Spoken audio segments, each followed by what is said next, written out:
Hello, we are back in my kitchen because you guessed it, I need to make food and I also need to film a video, so we are multitasking today. So I'm going to fulfill the college stereotype right now. I'm going to make some good old-fashioned ramen noodles because to be frank, I'm not that hungry and I don't feel like actually cooking something. So ramen noodles it is. Alright, So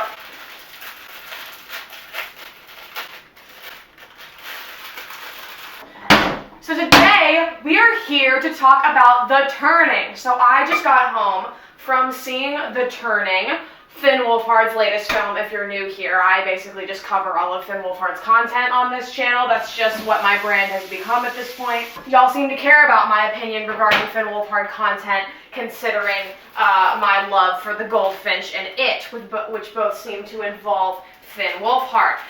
So today we're going to talk about The Turning, because here's the thing, I didn't think that I would actually have anything to say about The Turning, kind of like Addams Family, where I went to go see Addams Family for the same reason, because it was Finn Wolfhard content, and I was like, I'm going to review it because it's Finn Wolfhard content, but I actually have stuff I want to talk about with The Turning, which is very exciting, you know, because I don't feel like I'm just doing this review because y'all are like, hey, what'd you think about The Turning? I actually have questions, which is great. So I wrote out a whole review on Facebook, like a very nice, organized, well-worded review, because that's what I do on Facebook, because I'm a weirdo. I'm going to open up a website where I actually review stuff, so if you want a more formal setting, I'll link that whenever that's a thing, and I'll mention it. But if you're here for the casual chats, we have YouTube.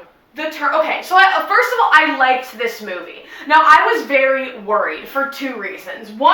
Reason one being that I hated the book. Wow, I didn't finish the book. I was reading it for a video, actually. So I'm going to insert the clips that I did film for that video right now, because I'm probably not going to finish the book. I'm going to be honest with you guys. Today we're doing something new. I got The Turning of the Screw. The Turn of the Screw, which, if you don't know, is the novella that the new horror movie, The Turning, is based off of, which, if you've seen some of my past videos, Finn Wolfhard's in it.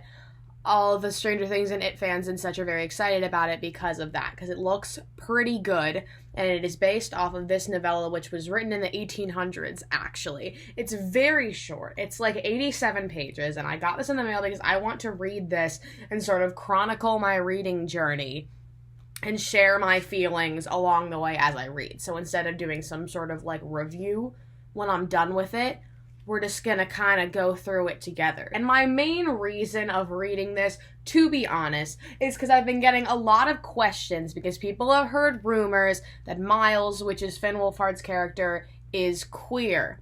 And as you know, if you've seen any of Finn Wolfhard's past couple projects, he's had a streak of playing queer characters. And, people are wondering if that streak is going to continue. And I know a little bit, but I want to investigate for myself. And I want to see if he is in fact queer, or if people are just saying that because it's a joke now that Finn Wolfhard only plays queer characters. Also, his character is supposed to be 10 years old in here, and he does not look 10 years old in the movie. Hi, we all comfy in my bed with the book. Shane Dawson in the background because I'm rewatching all Shane Dawson series videos. I can't just sit and read, gotta multitask, so. Oh, that's nice. We can deal with that. So we're watching Shane Dawson, and we're gonna start the book. Knowing me, I'm gonna give up in 2 seconds and go get snacks. So we're a page in, we've already rolled to credits. If the child gives the effect another turn of the screw, what do you say to two children? What does that mean? Hold on, pause. Because they called the movie The Turning, and I guess that sounds creepy. So that makes sense. But what does that actually mean? An action that makes a bad situation worse, especially one that forces someone to do something. That makes sense. Alright, let's proceed. So this is in first person, but I don't know who is narrating. And I can already tell that this is going to be a bit tedious because of the way that it's written. So I'm either going to really like this because of that, or I'm gonna drone through this. We're gonna see. I currently don't know what's going on. Watch Logan's vlog. I just had to. I'm on like page 4 and I'm already tired. This is why I don't read books. Welcome back. It's many days later. We're not gonna talk about it. I forgot that I was supposed to be like documenting my reading process, so I got to a little bit about Miles that I think is interesting. This is literally on page 5. But to be fair, this writing is very tiny and tenacious. I don't really understand what's going on, but there's this line right here where like the guy is like talking about the kids. She would also have, in holidays, to look after the small boy who had been for a term at school, young as he was to be sent, but what else could be done? So like, Miles did something bad. We don't know what that is. I just thought that was, I don't know, I just felt like I needed to share that.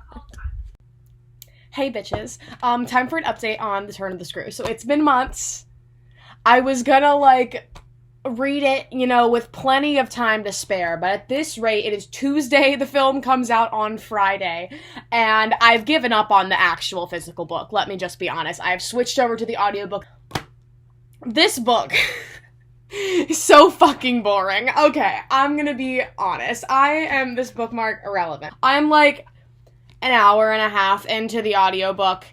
Nothing has happened. Like, she meets the kids, so she meets Flora and Miles, and she, like, goes off about how beautiful Miles is. She's like, wow, like, what a beautiful human being, like, beautiful child, and, like, it's kind of weird. And she's, like, very, like, into Flora. She's like, wow, like, great kid, we're gonna hang. And then, like, basically all that has happened is that, like, the governess, which, like, as far as I'm concerned, doesn't even have a name. Just, like, the governess, she, like, keeps seeing these ghosts, and just, like, goes on and on and on, and is like, there's this ghost.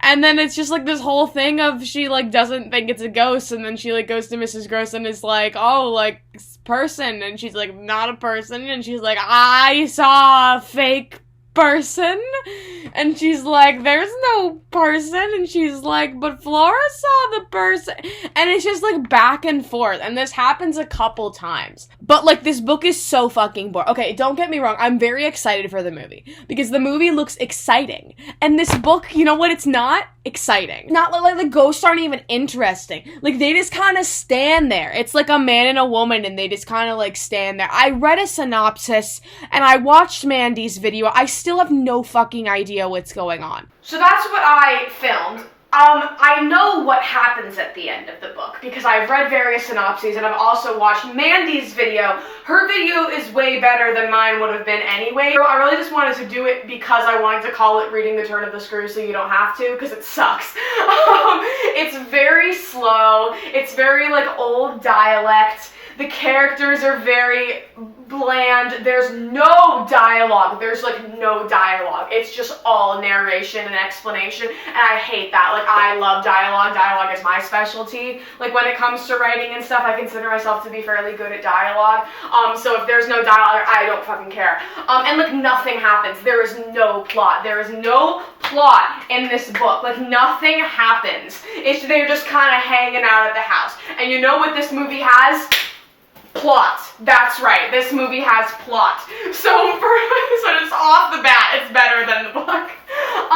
Here's the thing. The book is probably wonderful, and I'm just not intellectual enough to understand it. So basically, if you are unfamiliar, if you have not seen the trailer, I have a video where I watched the trailer, but also, if you are unaware of what this movie's about, basically it's about this woman named Kate, who, as far as I'm concerned, did not have a name in the book. She was just the governess. So it's about this woman who is the governess, and she gets this job to be like a private tutor, who lives in the manor, like a home tutor for this girl named Flora, whose parents like tragically died in some accident, and like her previous tutor like left without a word, which is actually like how the movie opens. It was like the tutor like trying to leave the house, and like she looks very distressed, and we don't really know why, except we can assume, you know, hauntings. And then basically spooky spooky stuff starts happening, and Miles shows up, who Miles is Flora's older brother, and it was like away at boarding school. So like as far as Kate was concerned, like she was just coming to look after this girl. All of a sudden this boy is here, and he is just he's just giving everything he can to make Kate's life a living hell. Like as far as she's concerned, he's just living to terrorize her. He just keeps doing weird shit. So that's basically what the movie's about, is just like Kate kind of like looking after these kids, and spooky shit starts happening. So, non-spoilers. Let's talk about non-spoilers. Okay, so the kids were awesome. Like, the kids were the standout. So, Finn Wolfhard, and I know her name is Brooklyn something. The girl who played Flora was the best. Let's be honest. Unbiased perspective, the girl who played Flora was the best part of this movie. She was very good. Like, she was just a very dynamic actress. She's like 8 or 9 years old. Like, she's very young. And she was really, really good. Like, she just had a really good, like, comedic presence. She was very lively. She could switch between emotions very fast. Like, she was very good at dramatic scenes. She was very good at, like, comedic stuff. She was awesome. Like, she was just, like, a total scene stealer. I'm really curious to see what she gets up to in the future, like, what other kind of movies she's in, because I'm, like, here for her. She was great. Finn. So, Miles is quite the character. Miles is he's just a dick. Like, he's just literally just trying to make Kate's life a living hell. And it's like, I'm just gonna make you as disturbed and uncomfortable as possible. I'm just gonna throw you into all these situations. And it's like, no, I'm Mr. Nice Guy. What do you mean? I didn't do anything. It's great. I love that kind of dynamic between characters. He's just very edgy. Like, he plays guitar and drums and shit. He's like a horseback rider. He's just a creepy kid. Like, there's like that shot in the trailer where he's playing with the spiders. He's a pet The scene where the spider comes out of his mouth wasn't in the movie. Wait, what the fuck? Wait. Great.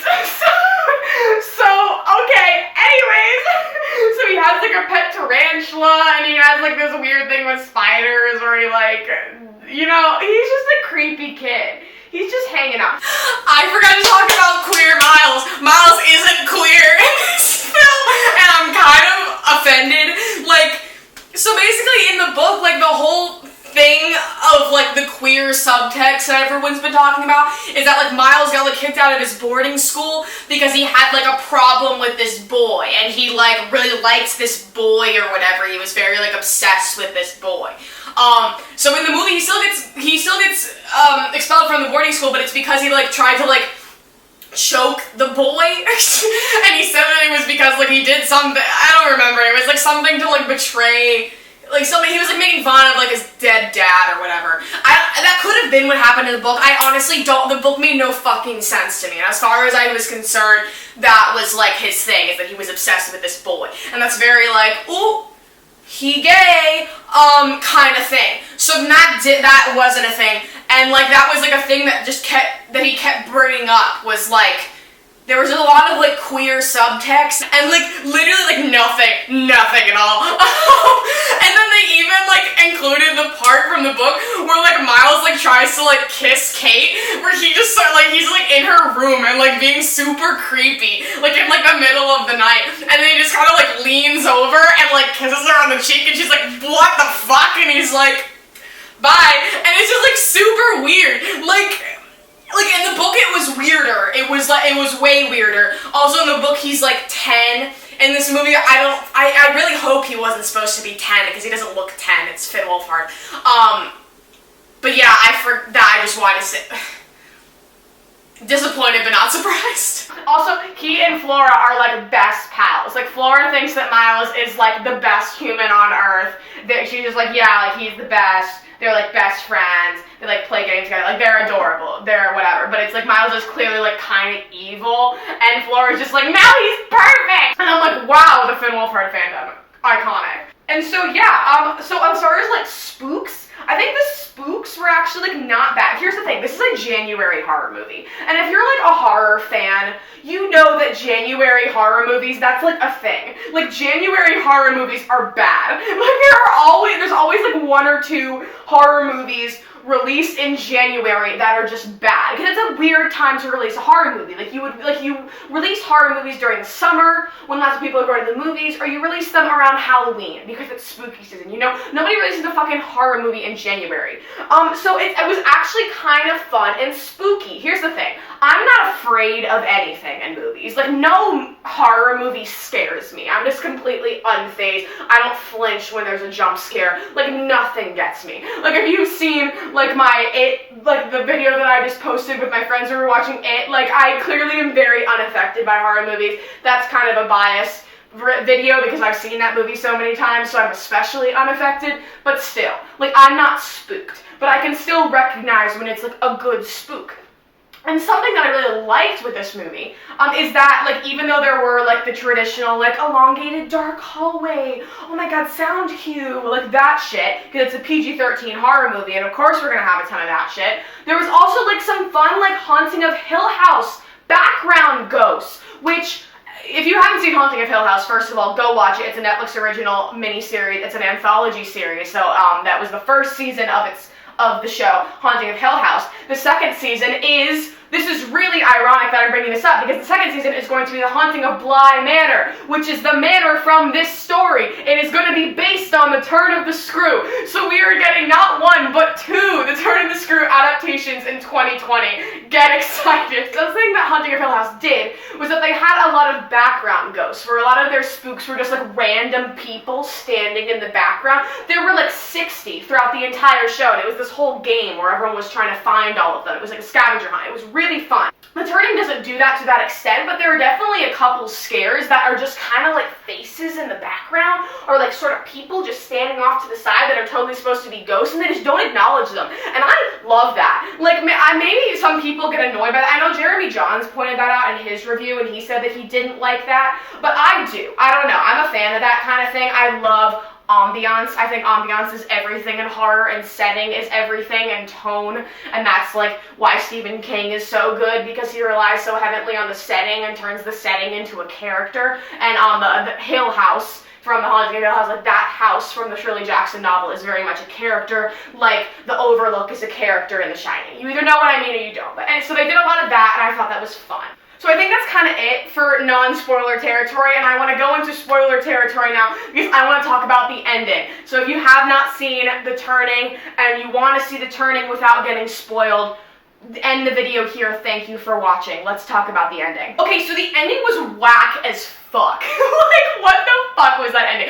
So I'd like to start off by saying I am well aware that even though I didn't read it, that the end of the book is that Miles dies. So, and he, I don't know, he gets like overtaken by the house or whatever, and he was like, I honestly don't even remember. I like read about it.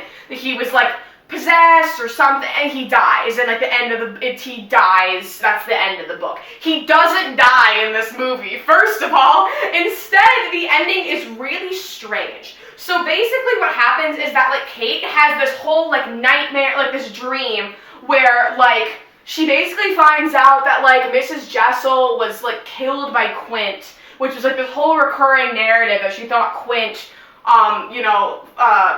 Miles's horse trainer guy was like evil and was like stalking Mrs. Jessel, the previous tutor, and so she like finds out that he murdered her, and then she tells Mrs. Gross, and she's like, yo, Mrs. Gross, like, I can't, fuck, like, he killed her, and then Mrs. Gross, like, knew about it, like, stay away from those kids, like, Mrs. Gross is such a fucking bitch, by the way, like, I love that it was, like, a whole thing that everyone thought that they were, like, lesbians in the book, but literally, like, she's such an asshole to Kate, like, there's nothing there at all. Also, she's, like, 80 years old, and so then, like, Quint comes and, like, pushes her off of the banister, and so she, like, dies, and Mrs. Gross dies, and Kate's all like, fuck, and she goes to get, Flora, and she's like, Flora, we gotta leave, and Flora's like, no, I can't leave, which we're gonna talk about that in a second, and then she goes and gets Miles, and then this is the scene that they showed on The Tonight Show, so if you saw Finn on The Tonight Show, this is, like, part of the scene where he's like, he won't let me leave, and he has his drumsticks, it's very good, like, Finn went off, and so then she's like, okay, and she's like, Miles, we gotta leave, and so then she, like, convinces Miles to leave, and then they, like, get Flora, and then they, like, go in the car, and then they're, like, leaving. What even happens? Oh yeah, they leave. Oh yeah, and so then like they get there and like then they just like drive away, and then it's like psych, they did it. It was a dream.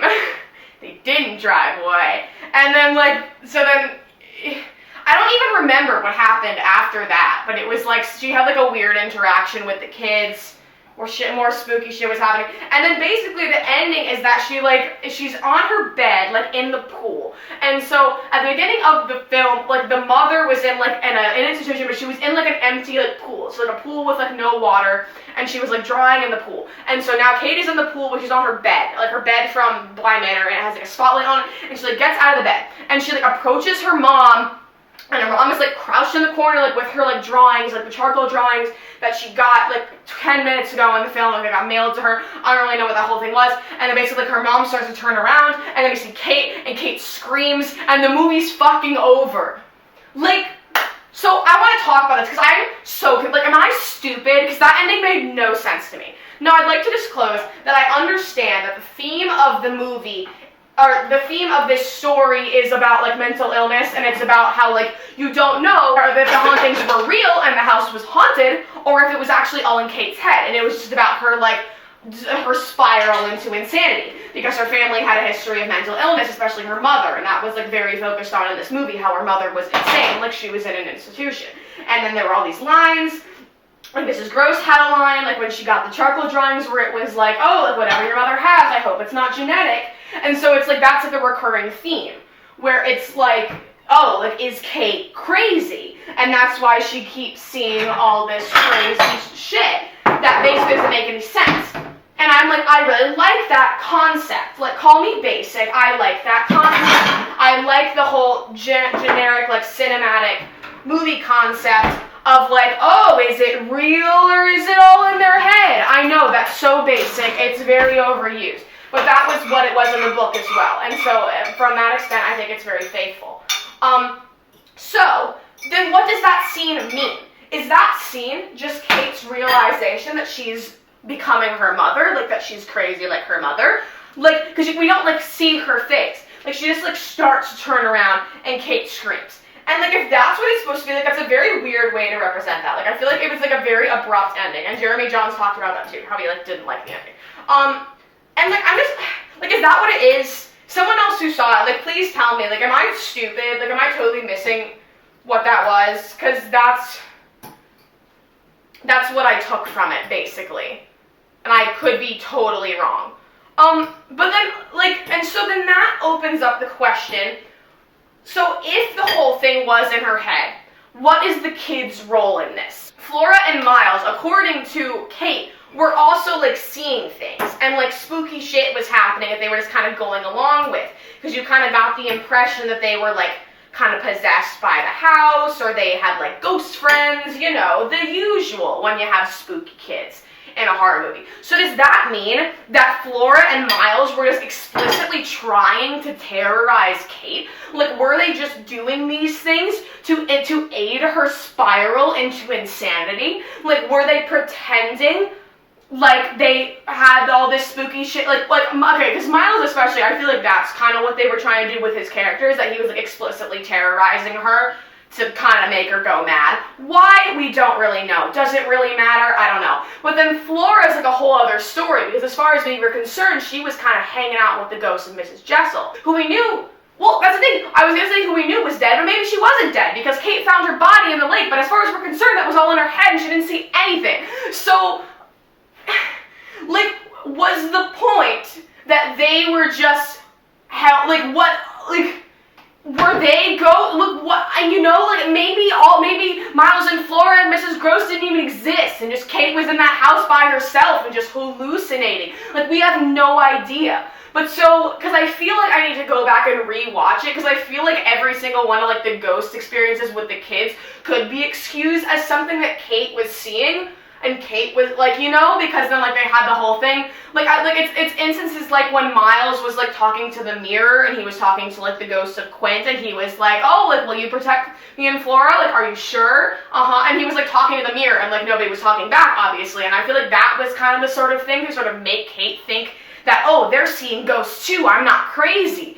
But then, like, psych, you're crazy, you know? It makes, I'm very confused. And then that also goes into the whole thing of Flora and her not being able to leave the house, because they never explain that, and that's the only thing that I'm kind of annoyed about. There was this whole recurring thing that, like, Flora couldn't leave the house, and Mrs. Gross is like, Flora never leaves the property, and the way she was phrasing it was like, Flora can't leave the property, and we didn't really know why. And then it was more of a thing of like, Flora doesn't want to leave the property, and then Flora's like, I don't want to go. And then Miles is like, no, it's fine. And Kate's like, you can go if you want. And Mrs. Gross is like, yeah, whatever. And then they like leave. They try to go to the town, but then like when they're approaching the gate, Flora starts crying and she's like, no, I can't leave. I don't want to die. I don't want to die.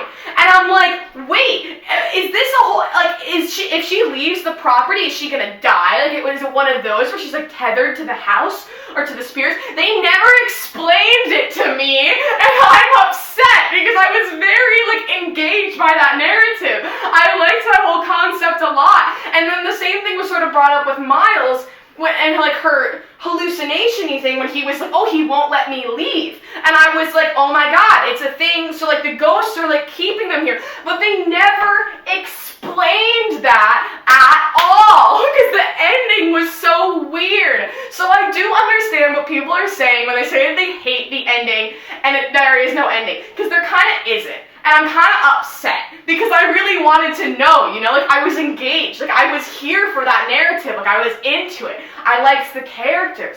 I liked what was going on. It was like good, and then they just like didn't tell you anything. So yeah, that's The Turning. Overall, I liked it. I did. Like I enjoyed myself. I will watch it again. I think that there were a lot of individual scenes that were actually really well written. And I think that that was mostly based off of like the acting jobs of the actors, because like they made it very convincing. Like I liked the scene like by the koi pond after like the whole thing with Flora at the gate, when like Kate goes and she like teaches like the brave face thing where she's like, oh, like I'm gonna teach you how to put on it. I thought that was very cute. Like I thought their interaction was very good. It was very realistic. It was very sweet. Like one of those. I had a good time. I have questions. I'm confused. And I feel slightly betrayed. But you know what? I would rather have questions than not have questions, because it's a cookie cutter basic foundation horror movie, you know, because I feel like a lot of these movies, they're just like super basic. It's like, oh, it's a spooky house, and you just leave, you're like, yep, that was a ghost movie, nice. And it's like, I would kind of rather be in this place that I am now, where I'm just confused and being like, what actually happened in this film? Themes, character development, you know, like that means that it's good, right? Does that mean I thought it was good. Go see it for yourself. What did you think? If you saw The Turning, let me know down below. Let's chat about it, because I was very pleasantly surprised. I enjoyed it a lot. I will go see it again. Maybe not in theaters, but like I'll definitely get it when it comes out on like digital or DVD, and I'll watch it again. Which is good. I'm really sad that it's flopping though, because like Finn's like last few movies have been flopping, and I feel really bad for him because he's a talented boy. But yeah. Comment, like, and subscribe. Press the notification bell, because I don't have an uploading schedule, so if you want to see my videos when they're uploaded, do that. I made my ramen noodles. Follow me on Instagram, and I will see you next time.